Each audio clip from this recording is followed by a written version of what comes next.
When emergencies happen, among the supplies in need are IV fluids. But filled IV bags can get heavy and take up a lot of room. Rachel Walker, a nurse, inventor, and assistant professor at the University of Massachusetts Amherst, is among a group of people that's created a way around that.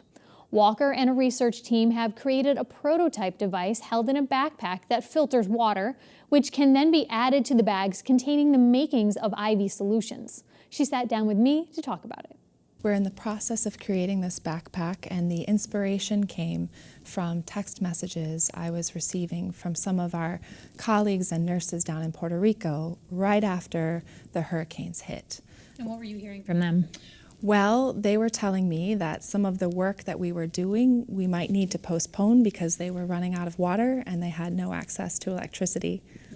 And so having that access to water and electricity, especially in an emergency environment, which you've worked a lot in, whether it's Haiti or other places, talk about the need for that. Yeah, so there are certain things we take for granted, like access to things such as IV fluids that are vital to sustaining life during emergencies. And it occurred to me they were running out of supplies there. This is not the first time.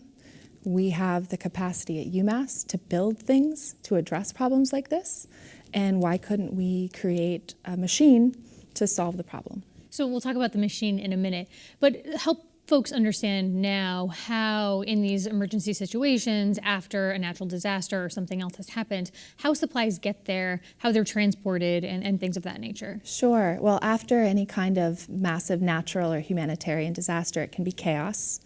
You have tent hospitals, if any kind of hospital exists. Supplies can be very heavy and hard to transport across borders. Saline is a full, I mean, people see them. Yeah, it's these big full bags that are really heavy and can be punctured, you know, if you've had buildings collapse after an earthquake, for example. And so currently that entire bag is being physically shipped. Physically shipped. That's our only way to get this material. And physically shipped from a few specific parts of the world. So we would think it should be available, but sometimes it's not. And when I was working in the emergency room tents in Haiti after the earthquake there, we were having to choose what patients would get the last few bags of saline because we had run out. And there's no excuse for that. Yeah. So explain how, and I know it's still in prototype and you're working out lots of different aspects of the invention, but how would it work? You would need to have access to water, correct? But then what happens? Yeah, so generally even in these disasters, there's some access to tap water, bottled water, some kind of water source. Which you wouldn't drink or use for other purposes. Not necessarily all the time, but in this case, we're taking the water out of the IV fluid bag, we're adding it at the point of care.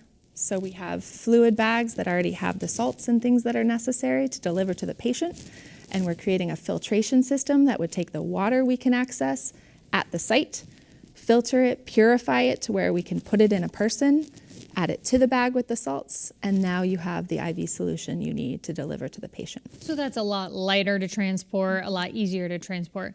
So where are you in the process? How soon might you see this, come to market? So the process of creating a medical device can be a very long road.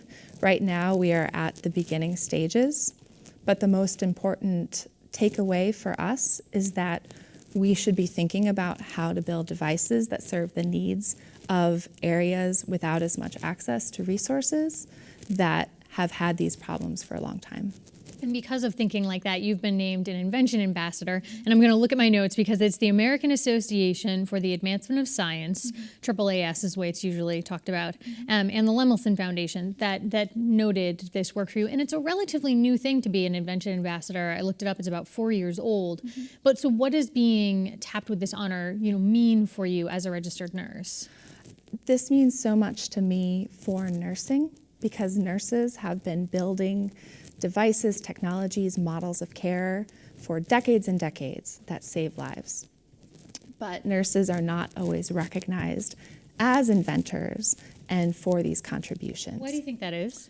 I think it's because nursing and other caregiving professions like social work and occupational therapy, everyone knows we are excellent at caregiving, that we are very good at our jobs and very smart, but we're not necessarily considered inventors or technologists or even scientists in the way that other scientists are recognized. And do you think that has to do with the fact that it's a nurse, or that typically nurses are females? What do you think is getting in the way of that? I think it's a constellation of factors. The fact that we are nurses, the fact that historically the profession has been dominated by women, and as we know, women in science have also not been recognized as much as they should be for their contributions.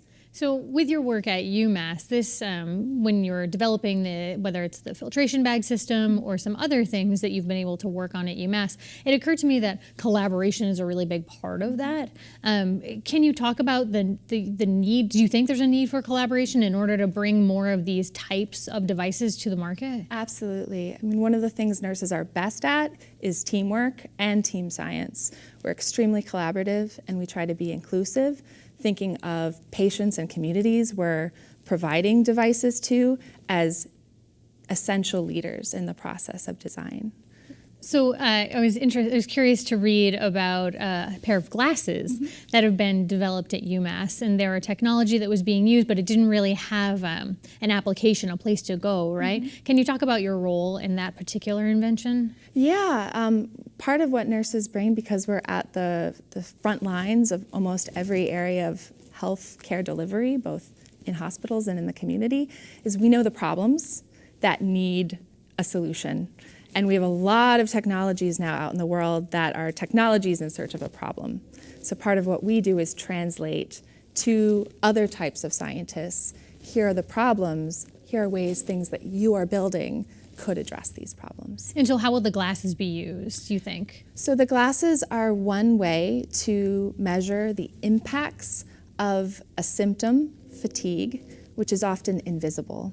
And it's the fact that it's invisible that can be so distressing for the people experiencing it. And so what will the glasses actually do? So they rest on your face, but how do they intuit fatigue or understand fatigue? So what they're capturing is actually the way that your eye function changes when you are experiencing fatigue. So it's not just in your head that if you're feeling extremely tired, your body is not working as well as you would like it to. And many people who've had therapies like cancer treatment, this is a symptom that lasts a very long time after the treatment is over and other signs of it have faded away. That is affecting how they work, their partnerships, and their ability to care for their families. So how do you think, having worked in this arena for a while with cancer patients, how do you think knowing that information might help us as a society? I think that what nurses bring to design and innovation are our values, which include dignity, capability, and health equity. We don't just try to find the minimum solution to solve the problem. We're also asking how, when we design this thing, is it going to increase a person's dignity? How is it going to promote their capability to do what they need to do in the world? And how are we going to reach health equity? Sometimes we design things that are great solutions, but they're only available or made for just an elite few who can access them. That was part of why we made the IV machine. That idea of thinking more broadly. Thinking inclusively, yeah. One more question. As you pointed out, nurses being on the front line, having access or an understanding of many of the challenges in the healthcare community. Is there one challenge right now that you think of that you hope will have, an invention that will work toward a solution in that area? I'm not sure that there's a single challenge I could point out because there are so many that we currently face. But I do think one important step would be to have nurses and other caregiving professionals at the table in industry and in the places where the decisions about what we're designing for, where those decisions get made.